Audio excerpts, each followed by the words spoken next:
Assalamualaikum warahmatullahi wabarakatuh. Kembali jumpa dengan saya Mas Nur dari Pode Hipnotis Indonesia.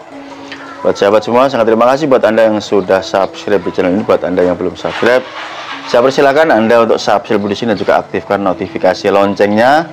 Dan buat Anda yang sudah tergabung di kelas pelatihan saya ucapkan terima kasih. Ataupun Anda yang sudah membeli ebook kitab My Hipnotisnya. Dan buat Anda yang ingin join ya di kelas privat saya, seperti biasa saya hadirkan nomor WA yang ada di kolom video, ataupun bisa Anda baca di deskripsi yang ada di bawah video.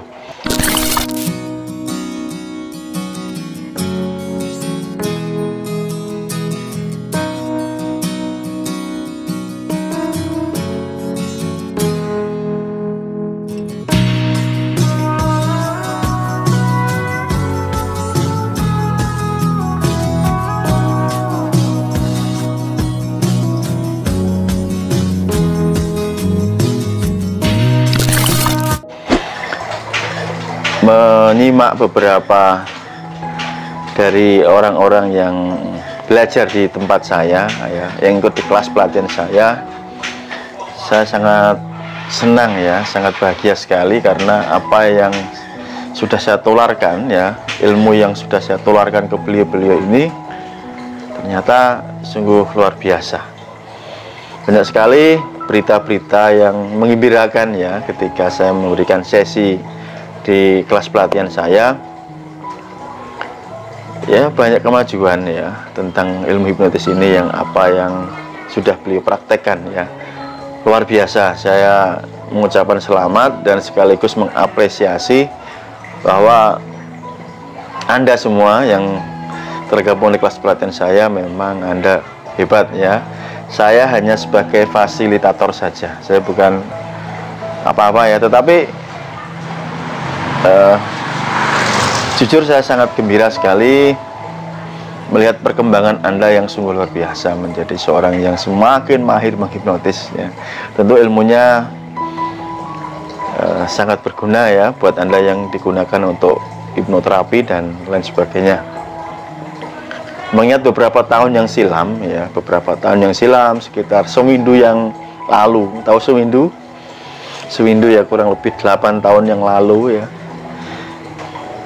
di zaman dahulu banyak sekali bermunculan para tokoh-tokoh, para guru hipnotis yang hebat-hebat, luar biasa ya. Banyak sekali nama-nama yang sudah familiar, nama-nama yang sudah besar, yang sering menggelar berbagai pelatihan, workshop hipnosis gitu ya. Zaman dahulu kan ramai sekali, tetapi kalau saya lihat sekarang ini banyak yang sudah hilang dari peredaran atau tenggelam ya. Artinya beliau-beliau itu nggak ada lagi, keluar di permukaan entah kemana gitu ya. Padahal ya luar biasa sih beliau-beliau yang dulu seminggu yang lalu yang saya tahu ini mempunyai nama-nama besar gitu. Tetapi ketika saya buat video ini di tahun 2022 ini, namanya hilang gitu loh, hilang, nggak ada kabar beritanya, baik di Facebook atau di YouTube ya, sudah nggak terdengar sesanter dulu, seramai dulu. Apa penyebabnya? Ini sangat menarik ya, padahal secara keilmuan ya beliau termasuk orang-orang yang mumpuni, orang-orang yang master di bidang hipnotis atau hipnosis. Oke, barangkali ya ada beberapa hal yang bisa saya ulas di sini tentang rahasia konsistensi ya, konsisten. Saya pribadi membuat channel YouTube ini sebenarnya juga jatuh bangun. Artinya dulu saya juga pernah punya channel, tetapi hilang karena di-banned oleh pihak YouTube, dan akhirnya saya buat channel baru, yaitu yang Anda tonton sekarang ini. Saya buat di tahun 2017. Kalau channel lama saya mungkin ya tahun 2009 ya saya sudah punya gitu, tetapi hilang. Nah, apakah demikian penyebabnya atau yang lain? Buat rekan-rekan saya dulu yang mempunyai nama-nama besar ya, yang sering menggelar pelatihan di Indonesia, berbagai kota, di berbagai provinsi, bahkan sampai ke luar negeri, nah, ini hilang kemana kabarnya gitu. Tetapi saya pribadi ya sangat bersyukur, meskipun tidak dipungkiri bahwa seusia saya ini memang masih kalah dengan anak-anak muda yang sekarang membuat channel YouTube tentang ilmu hipnotis ya. Nah, anak-anak muda ini kan sering membuat konten-konten yang diminati oleh generasi Z. Contohnya konten apa sih? Hipnotis prank ya, yang berbau dengan esek-esek, begitu kan rame itu. Anda bisa tonton di YouTube kan banyak sekali, entah di taksi atau dimanapun. Pertanyaan sederhana, apakah saya itu pantas membuat konten seperti itu? Meskipun secara keahlian, secara kemampuan ya saya sangat mampu dan sangat mumpuni gitulah. Tapi secara moralitas, apakah saya yang seusia sekarang ini pantaskah gitu loh? Wajarkah untuk membuat konten yang demikian gitu? Kalau saya pribadi ya memilih tidak, karena saya menyesuaikan dengan usia saya yang bukan anak muda ya, yang anak saya juga sudah besar-besar. Saya harus memberikan edukasi ke keluarga saya minimal, daripada saya mengedepankan ego hanya demi meraih banyak viewers gitu ya. Itulah alasannya sampai detik ini saya masih konsisten ya membuat konten yang ada di YouTube ini, meskipun ya penontonnya tidak banyak, tidak meledak, subscriber saya juga tidak besar gitu, tidak meledos gitu loh ya, tidak besar. Dan tidak mengapa, secara pribadi saya pun sangat bersyukur ya, meskipun tidak menjadi yang paling besar, paling dikenal, tetapi saya ya masih ada gitu loh, minimal masih ada, jadi tidak hilang tenggelam. Karena jujur saja sebagai seorang yang mengajarkan ilmu demikian, saya perlu membuat yang namanya keseimbangan ya, balancing, agar tidak generasi Z ini tidak melihat hipnosis atau hipnotis ini dari sudut pandang satu sisi ya, hanya untuk hiburan semata, untuk konten yang esek-esek dan lain-lain, tetapi banyak sekali manfaat-manfaat yang tidak dieksplor oleh para penghipnotis muda ini, yang memang mereka tujuannya untuk mencari viewers gitu ya, bukan mengedukasi. Jadi ya konten di channel Pondok Hipnotis ini kayaknya cocoknya ya memang untuk usia-usia yang sudah mapan, usia-usia beliau-beliau yang sudah ya 30 ke atas ya, maksudnya yang berumur dewasa matang gitu ya, cocoknya, bukan untuk generasi micin gitu, enggak. Karena ini bukan hiburan, tapi ini edukasi. Terus satu lagi yang ingin saya sampaikan ke Anda semua, bahwa di awal kita kembali ke pokok pembahasan di awal tentang beliau-beliau yang tenggelam, yang tidak tahu berita kabarnya ini. Kalau saya tinjau dulu kan sering mengadakan workshop hipnosis, workshop hipnotis atau pelatihan ini secara tim gitu, tim. Jadi membentuk tim, bergabung dengan, bahkan ada kolaborasi sesama trainer ya, beberapa 2 atau 3 trainer mengadakan pelatihan sekaligus, jadi satu tempat begitu. Kolaborasi, collab kalau bahasa sekarangnya ya. Memang zaman dulu sangat ramai ya, karena saling mendukung, saling memberikan nama besar sehingga cepat dikenal gitu ya. Tapi ada sisi minusnya kalau saya perhatikan, bahwa cara seperti itu ada kekurangannya, yaitu tidak bisa menjadi pionir. Pionir itu artinya bukan yang pertama, bukan, tetapi bukan menjadi diri sendiri. Kalau saya pribadi, saya stylenya ini single factor. Oke, dari dulu single factor. Jadi saya dulu jarang, meskipun pernah ya, tapi jarang sekali mengadakan workshop atau pelatihan hipnotis ini bersama-sama sesama rekan trainer, enggak. Saya lebih nyaman untuk melakukannya sendiri. Sampai detik ini pun saya melakukannya sendiri, meskipun konsepnya saya ubah menjadi privat, bukan workshop lagi. Karena minimal lah saya tidak menjadi seorang follower ya. Follower tahu kan? Ya, supaya kita ini tetap ada, jangan menjadi follower. Kita nanti berada di bawah bayang-bayang si A, si B, si C gitu, kita akan menjadi pengikut gitu loh. Tetapi kalau kita berjalan sesuai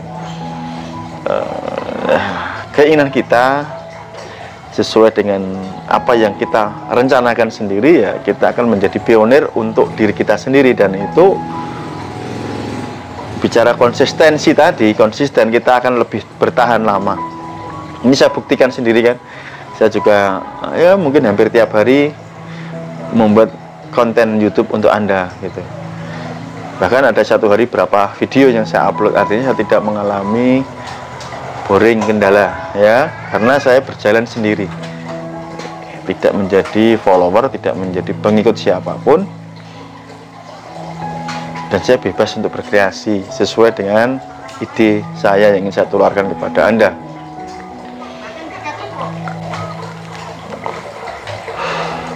Maka jika Anda ingin tetap minimal bertahan ya, bertahan di bidang apapun, termasuk Anda menjadi seorang penghipnotis, menjadi seorang ahli gendam, ahli apapun ya di bidang Anda sendiri-sendiri, jadilah pionir untuk diri Anda sendiri. Jangan menjadi follower ya.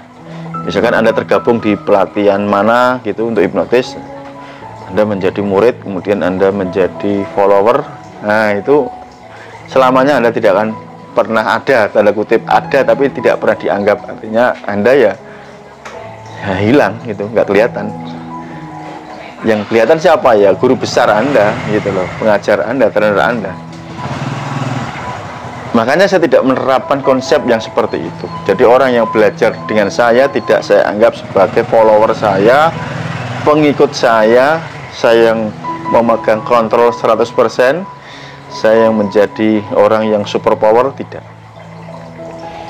Tapi saya lebih mengajak untuk berdiskusi ya, karena mereka saya hargai ya, mereka tidak saya anggap sebagai orang yang di bawah saya, tidak, tetapi mereka adalah orang yang belajar.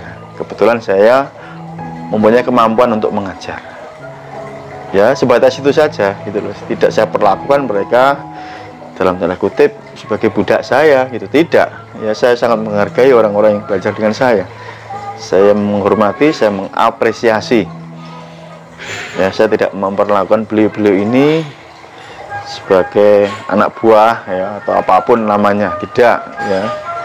Seperti misalkan ketika Anda melihat diri saya ya, meskipun tubuh ya, fisik saya ini tidak bagus ya, tidak berotot banget ya, tidak muscle yang seperti para atlet binaraga atau orang-orang yang memang totalitas di bidang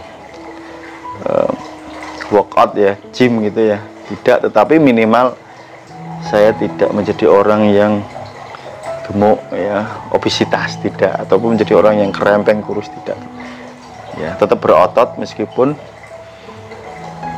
tidak menjadi juara untuk ikut pertandingan ya, minimal saya menjaga, adalah gitu loh maksudnya, paham ya. Jadi saya tetap berotot tapi ya tidak berambisi untuk menjadi atlet binaraga atau apapun itu namanya ya.